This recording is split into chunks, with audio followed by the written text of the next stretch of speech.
ఆ మధ్య ఓ నిజ సంఘటన నేను విన్నా. ఎంత విచిత్రం, ఎంత బాధ అనిపించిందో తెలుసా? ఆ అబ్బాయి అమ్మాయి విపరీతంగా ప్రేమించుకుంటున్నారట. ఇద్దరు కాఫీ తాగుదామని కేఫ్కి వెళ్ళారు.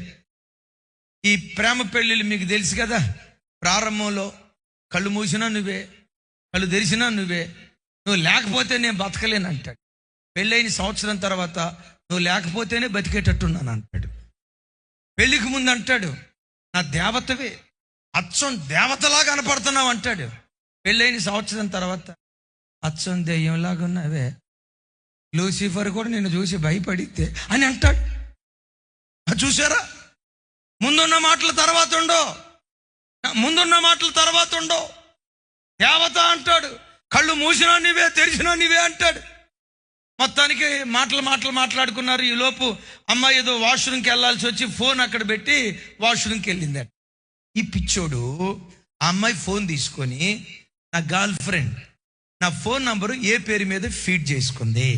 పేరు దగ్గర my Shahjahan, my Taj Mahal, mister perfect, my hero, my dream boy, ఏమని పేరు చేసి ఏ పేరు మీద ఫీడ్ చేసుకుందని నంబర్ డైల్ చేశాడు. నంబర్ డైల్ చేస్తే పేరు దగ్గర వచ్చిందట బకరా నెంబర్ 10 అని. ఇది 10వ గొర్రె, ఇది కూడా గొర్రె. ఇప్పుడు 9 గొర్రెలు అయిపోయినాయి, 9 అయిపోయినాయి, ఇది 10వ గొర్రె. ఈ గొర్రె కూడా రేపో మాపో. ఎవరిని కూర్చో చెప్తే బాగా నవ్వే ఒక మాట, ఇలాంటి రోత బ్రతుకుతున్న వాళ్ళు నీ కడుపున పుట్టిన కొడుకులేమో, నీ కడుపున పుట్టిన కుమార్తెలేమో. అసలు నీవే ఆ రోత బ్రతుకుతున్నవేమో. ఆలోచించు. వివాహం కాకమునుపు యోసేపులాగా పవిత్రతను కాపాడుకునే వాళ్ళు నిజంగా ఉంటారా? ఇది అసంభవమేమో అన్నట్టు. ఎస్తేరులాగా, రెబెక్కాలాగా కన్యత్వాన్ని కాపాడుకునే యవ్వన ఆడబిడ్డలు ఈ కడవరి దినాల్లో ఉంటారా? ఇది ఒక ప్రశ్నార్థకం. అయితే నా నమ్మకం, ఏ కాలములోనైనా దేవుని కొరకు బ్రతికే శేషం తప్పకుండా నిలిచి ఉంటుంది.